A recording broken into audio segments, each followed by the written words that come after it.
All right, it's time for some advanced stats and snap shares and things of that nature. And Jacob Gibbs, the floor is yours. So I'm running a little bit behind, unfortunately, because there are a lot of notes this week that are interesting. Like I just found that Mark Andrews had a higher route rate this week than he has had in any of the other weeks. So after the last game, I tweeted out that Andrews had not seen any significant role change and was basically just a touchdown dependent guy.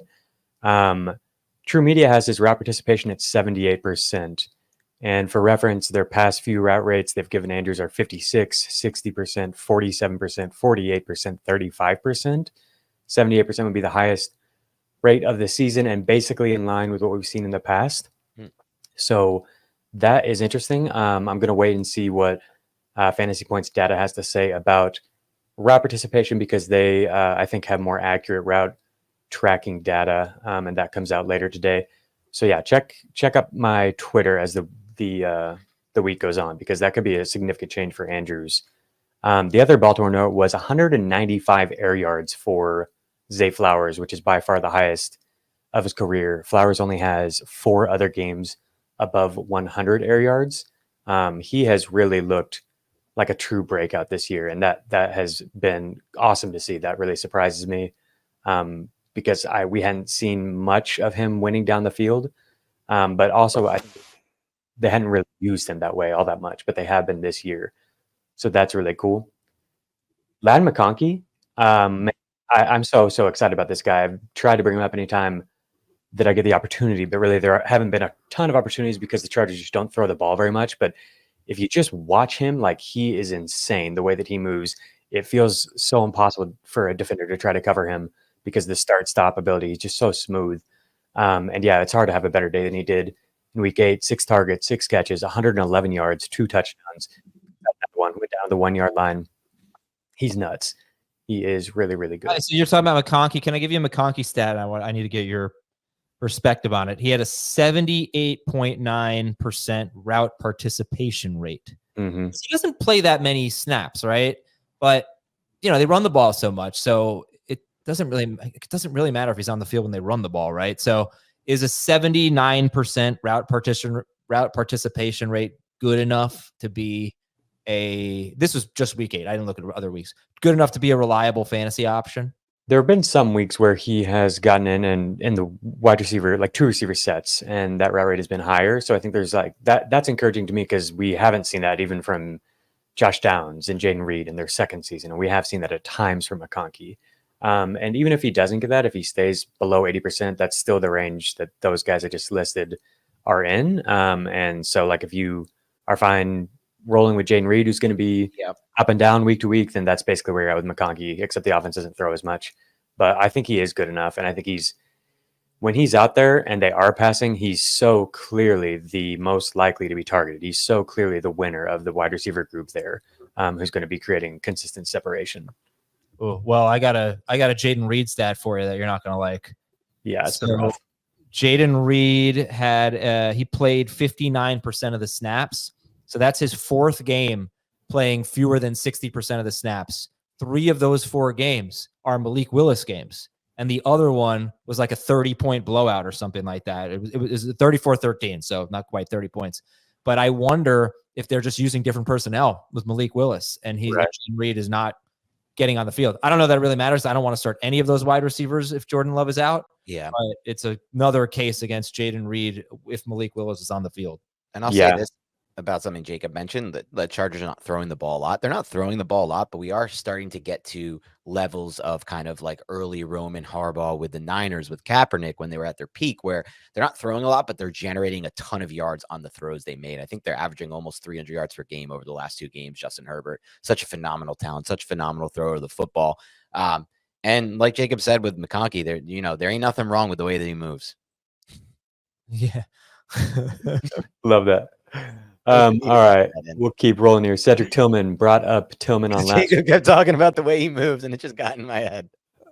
Tillman brought him up on last week's Beyond the Box Score, and we see him really contribute in the box score this week in a big way. He was in for a route on 40 of 43 dropbacks. Only Judy had more. 9 targets for Tillman. Only Elijah Moore had more. 12 targets for Moore, which surprised me.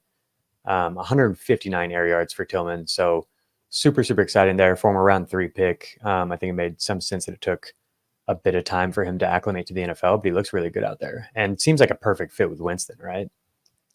I have a lot of thoughts on this. Do we Okay. wait for the Winston? Yeah, we'll wait for topic number one, but everyone was good, and yeah, the Ravens were not though. But yeah, Well, we can talk about this now though, because just a quick thing. Cedric Tillman was a player who I feel like a lot of fantasy football managers just kind of forgot about based on how his rookie season went.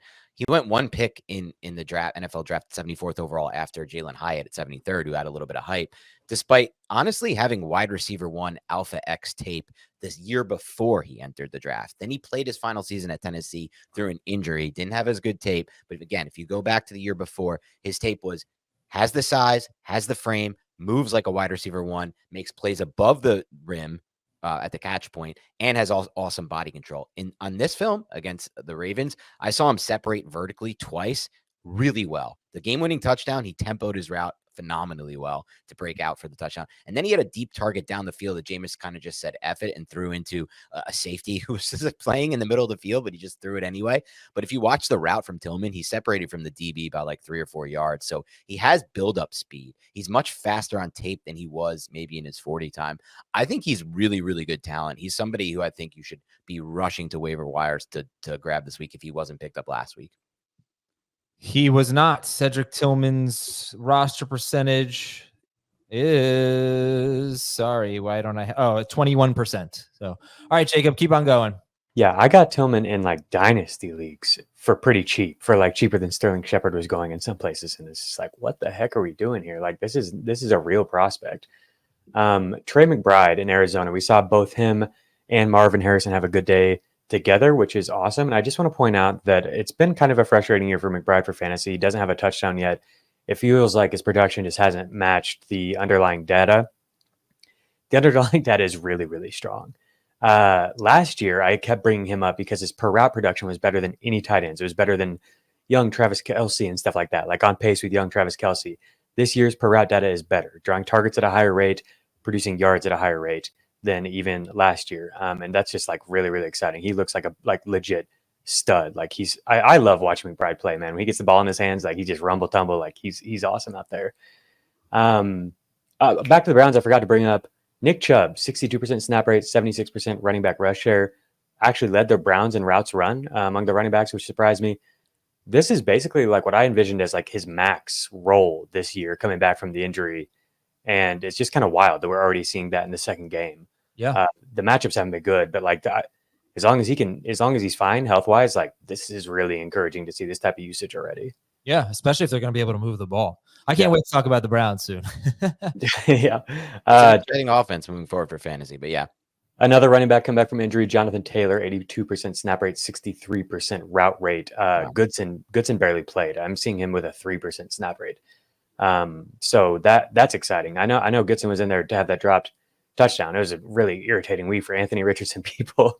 But yeah, Taylor played a ton, so that's good. Somebody who did not play a ton that it was a bit disappointing was Troy Franklin for the Broncos. He had a really good week. I thought he looked awesome last week. He had a 39% route rate this week. I'm guessing that was just because of the game script. He dropped the target, a deep target he should have never dropped to. I think that might hurt. He got benched or something? Yeah. Well, he had the same route rate as Vele. He was well behind Lil Jordan Humphrey.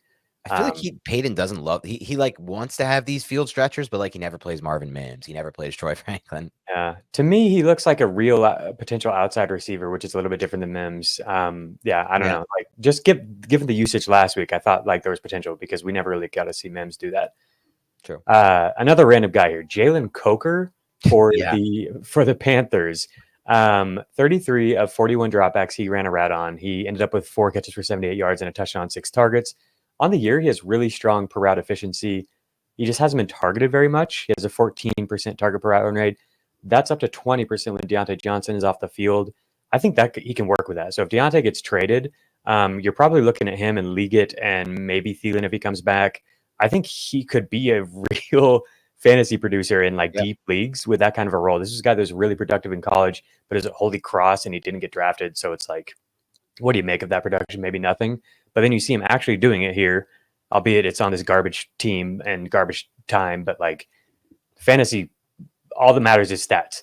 And he might be able to deliver that for you. He looks like somebody who can get open. He's big. He's 6'3". He's an interesting player to watch as a rookie. Jaxon Coker, just to say the name again, Jalen Coker for the Panthers. Yeah. 1% owned probably. Jaxon Smith-Njigba, kind of disappointing. No real change for him with DK Metcalf out. He had a 68% slot rate again. His average route depth, so that's the distance from the line of scrimmage that his initial cut and his route comes, was 7 yards downfield. So I went and watched the few routes that he did get a run down the field, and most of them he's just clearing space. Only 2 did he actually get an opportunity to run a route where there might have been a target. He got targeted on both of those. But he was mostly just clearing space. Running back was targeted on like 4 of those 10 routes. The offensive line is just a problem. I think it was a problem throughout this whole game, and it's been a problem all year. Ryan Grubb is somebody who would love to attack down the field, but we've only been able to see him do that a few times this season. Yeah, but they could be getting healthier in the coming weeks because they activated a couple of players off IR. So this is the Seahawks we're talking about. But I was equally disappointed. I had that note as well that JSN had a 68.4% slot rate. I was hoping that just like last year, his highest percentage on the outside was the one game Metcalf missed. Wow, big surprise. It was arguably his best game last year. I just don't. It's just annoying to draft a guy in the first round and turn him into a low ADOT, low route depth slot guy. It's like I don't really think that's the kind of player he is, Like I think he is somebody who can win versus press coverage and get open down the field, but we just really haven't seen him get much of an opportunity to do that. Yeah. 2 more notes. Khalil Shakir led the team in routes again, 10 targets. On the year, Shakir is the wide receiver 6 in yards per route run. Wow. I think it goes really overlooked because he had the injury and it's been, really run heavy and stuff like that. They traded for Amari Cooper. He probably got dropped in some leagues, and I think people have just kind of given up on this guy, forgotten about him. I think the Cooper thing only helps him, and the emergence of Keon Coleman probably helps him too. Neither of those guys are necessarily going to be huge target earners. Cooper is, not graded out well in the separation scores and stuff like that. Shakir does. I think he's the one who can consistently keep this offense on track by winning over the middle and getting yak. I think that's going to be really important for the Bills' passing game, and it seems like the Bills are maybe going to lean into the passing game a little bit more. His target per route run rate is up to 24%. That's a huge, huge change from what we've seen in the past for Shakir. Last year was at 14%. So I think he's a legit fantasy player that you need to have in your roster and probably be starting. Can you look something up at some point? He's caught 36 of 38 targets. That's what he does. There's got to be a stat out there like minimum 35 targets. This is the highest catch rate ever, right? Yeah, he has the most consecutive catches of all time. He set that record earlier this year, from last year to this year. I don't remember how many it was in a row, but he had the highest catch rate last year of any player, and it wasn't even close. This is just what he does. He's insane.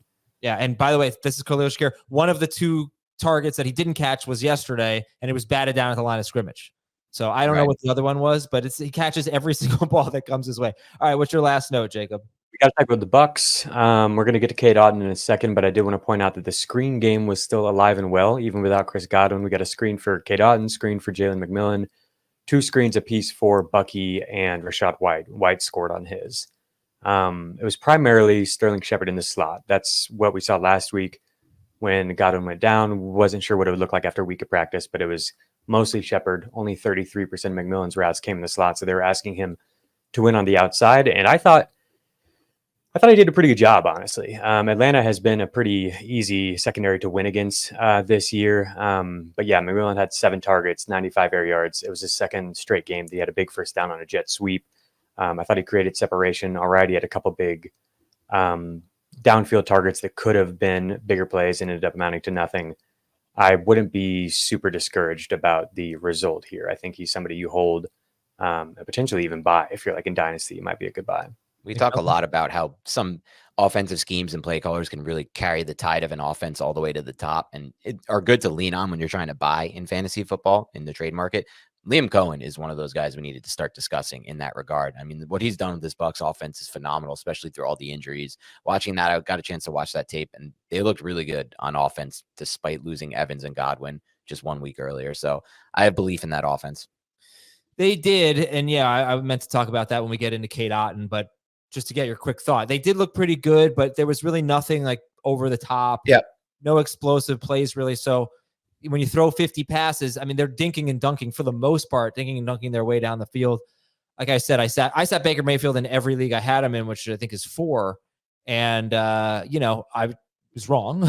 I regret it, but I don't know that this gives me any more confidence in him going forward. It does give me more confidence in him going forward, but it doesn't make it any easier. It's still, he's not, with Godwin and Evans, I wasn't even considering sitting him. This didn't make him a must start again, in my opinion.